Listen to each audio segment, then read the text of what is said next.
Hey everyone, welcome back.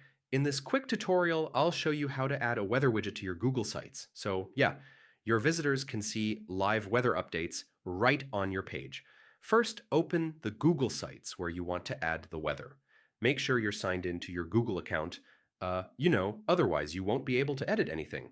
Next, click on the Insert menu on the right-hand panel and then choose Embed.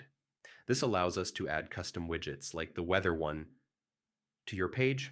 Now go to a weather widget provider like weatherwidget.io or any site you prefer. Customize your location, style, and size, and then copy the embed code they provide. Back in Google Sites, paste the code into the embed box and click Insert. You'll see the widget appear on your page immediately. Yeah, it's pretty simple. Finally, you can resize or move the widget anywhere on your page. Once you're happy, click Publish. And now your visitors can see the weather right on your site. And that's it. Now you know how to add a live weather widget to Google Sites.